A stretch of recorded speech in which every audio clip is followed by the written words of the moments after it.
Nisikilize bwana. Mimi kukaa na wewe huko ndani mpaka miezi 9 siwezi. Na hakuna mwanaume yote ambaye anaweza kuvumilia kitu kama hiki.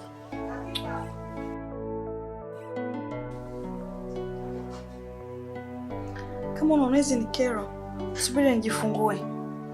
Nitakuachia mtoto wako hapa ili zikero ondokane nazo. Sawa, lakini basi nipe hata kidogo basi. Kwa sababu vitu vingine vinavumilika lakini sio kama hivi.